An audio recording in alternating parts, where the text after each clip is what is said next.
Tse Lop. Tse Lop emerged as the architect behind Sam Gore, the company, a major methamphetamine cartel serving nearly 40% of Asia-Pacific's meth market, with revenues stretching into billions. Operating like a multinational business, Tse built alliances across triads, Japanese yakuza, and Australian biker gangs, preferring formal partnerships over violent turf wars. This web of organized crime connected Myanmar's super labs with major consumer markets, including Australia, Japan, and Southeast Asia. The syndicate's operation was highly structured. Production teams ran large super labs to produce meth at industrial scale, bringing unit costs down and enabling major profit margins. Transport divisions coordinated multi-country shipping routes, by sea and land, to evade interdiction and diversify risk. Financial teams laundered drug money using casinos, front companies, and international banking, masking its criminal origins and blending illicit cash with legitimate funds. Tse's style emphasized predictability and minimal violence. Brutality existed but was used sparingly, as excessive conflict drew attention from authorities and risked large-scale crackdowns. Instead, Sam Gore's reputation for consistent delivery and vast reach kept rivals in check. Leadership remained insulated.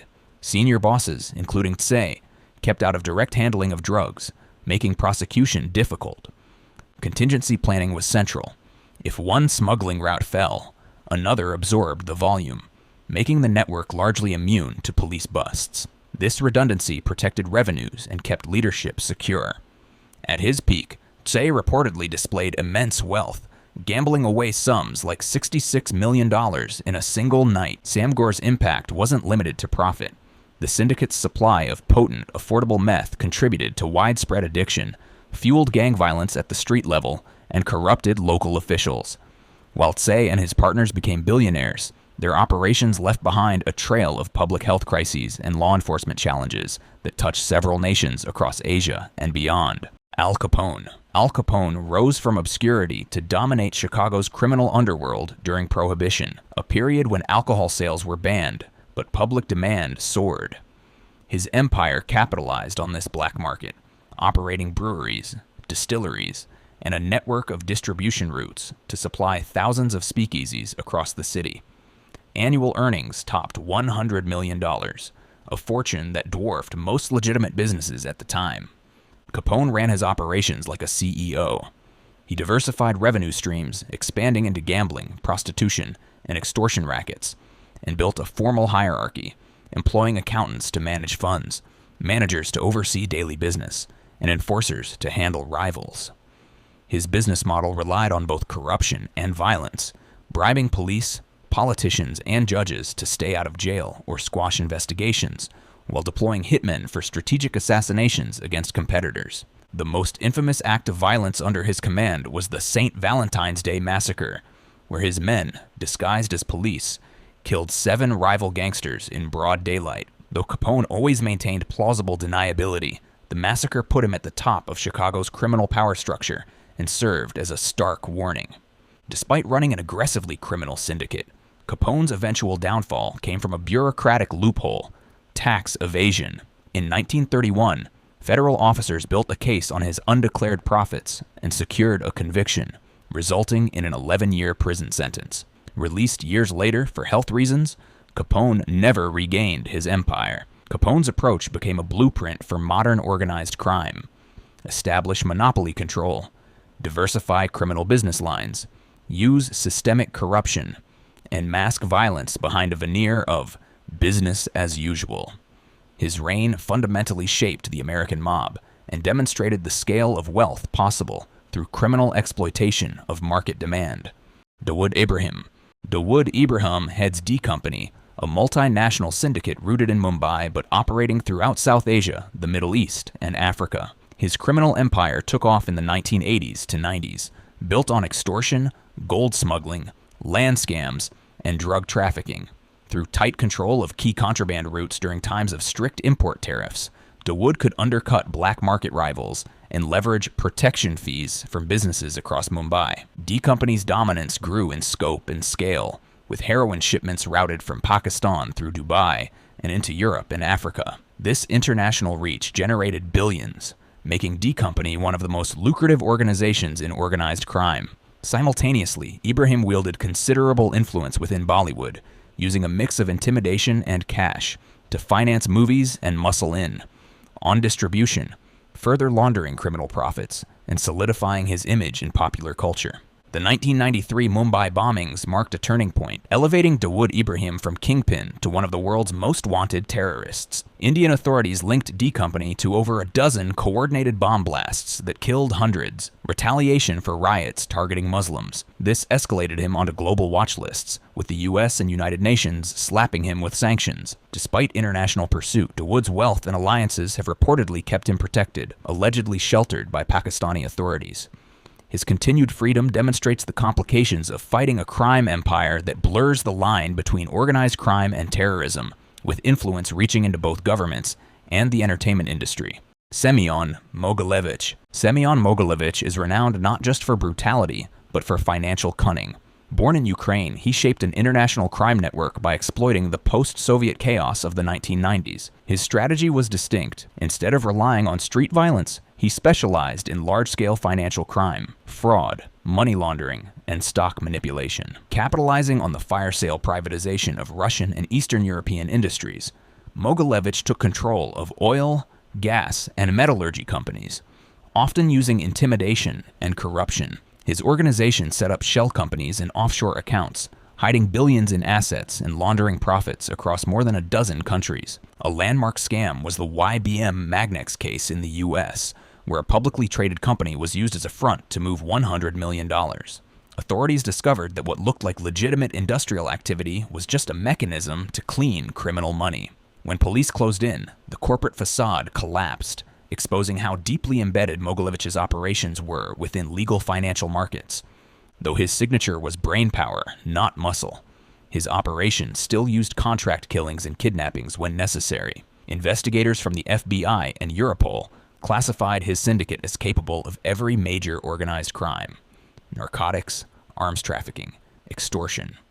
Despite being on the FBI's 10 most wanted list, Mogilevich has lived in Russia, protected from extradition by political connection. He remains an emblem of how criminal power isn't always based on street violence but can hinge on global finance, exploiting international banking and trade with a sophistication rivaling any Fortune 500 firm. Griselda Blanco.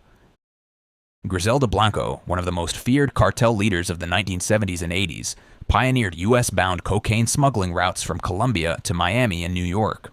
By innovating new concealment tactics, stashing drugs in everything from lingerie linings to furniture, she moved tons of cocaine each month and turned the US into cocaine's largest global market, fueling an estimated $2 billion personal fortune. Her empire wasn't built on subtlety. Violence was routine. Nicknamed La Madrina, Blanco reportedly ordered hundreds of assassinations during the Miami drug wars, targeting rivals, ex-lovers, even spouses who crossed her. Drive-by shootings and shootouts on city streets were trademarks of her reign. Blanco's wealth bought real influence. She lived lavishly, but more importantly, corrupted police, customs officials, and politicians to keep operations moving. New smuggling tricks and high-level bribes allowed her to stay ahead of law enforcement for years. However, the same notoriety that cemented her criminal fame also made her a top target.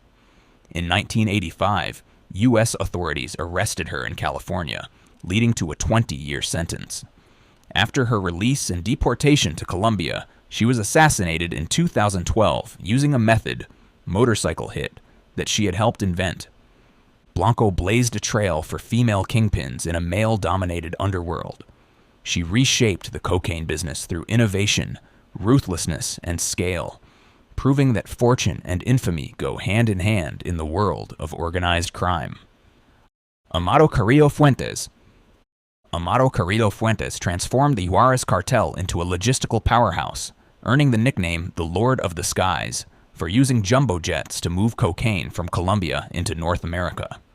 After seizing leadership from his mentor, Carrillo established direct links with South American suppliers and streamlined large-scale transport using a private fleet of Boeing 727s, capable of bringing in up to 10 tons of cocaine per flight. The brilliance of Carrillo's system lay in scale and secrecy. Aircraft landed on hidden airstrips in Mexico, then overland form moved the drugs into the U.S. These high-volume shipments were protected by heavy bribes to Mexican officials and military officers, guaranteeing a safe passage for billions in drugs.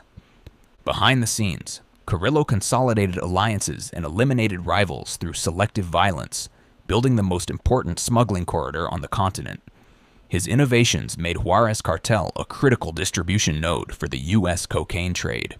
Carrillo's wealth, estimated at $25 billion, made him one of history's richest kingpins, but also exposed him to constant threats from rivals and law enforcement.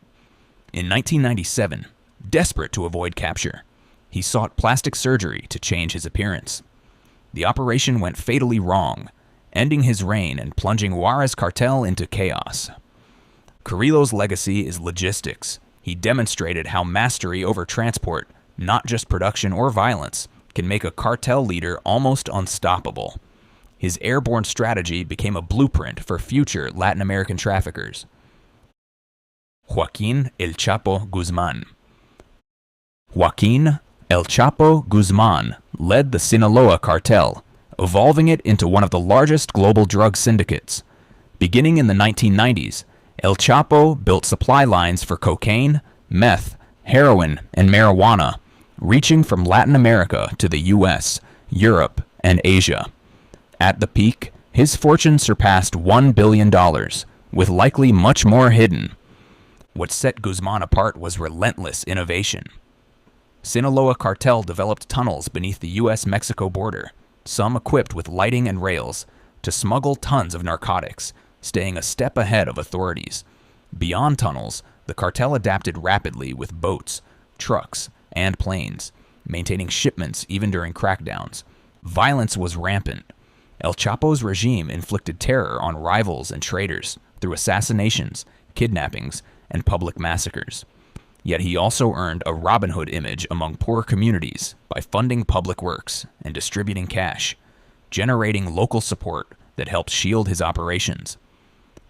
Guzmán's repeated prison escapes cemented his legend.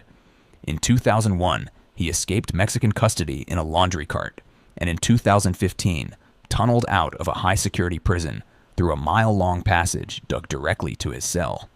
These episodes humiliated officials and built the myth of invincibility. Captured for the final time in 2016, Guzmán was extradited to the U.S. and sentenced to life in a supermax prison. Despite his incarceration, the Sinaloa cartel remains powerful, evidence of a criminal infrastructure designed to outlast any single leader. Guzmán's blend of tactical ruthlessness, logistics, and showmanship has left an indelible mark on the drug trade. Pablo Escobar. Pablo Escobar stands as the most infamous narco-trafficker ever, having controlled 80% of the world's cocaine market through the Medellin cartel in the 1980s. The cartel's operations generated an estimated $420 million per week, and Escobar's net worth exceeded $30 billion. Escobar's formula was total control of the cocaine pipeline, from coca farms in Colombia and Peru, to hidden jungle labs, to sophisticated smuggling using planes, submarines, and truck convoys. Handling every stage maximized profit and minimized leakage to competitors or law enforcement. The sheer volume of cash created unique problems. Banks couldn't handle it, so Escobar hid millions in warehouses and buried fields, losing countless dollars to mold and rats, but still swimming in wealth. Influence went hand in hand with terror.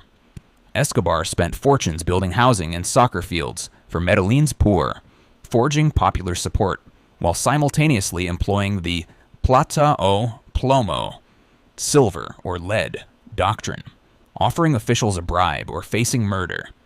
His campaign against the state was brutal: political assassinations, bombings, and the murder of thousands, including police and journalists. Escobar's demise followed a long manhunt. After surrendering under a deal that allowed him to construct his own prison, he escaped when authorities sought tighter control.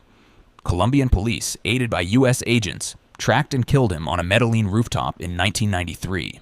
His end collapsed the Medellin cartel, but his methods and mythology have endured, illustrating the full scope of how one man can reshape a country through criminal finance and firepower.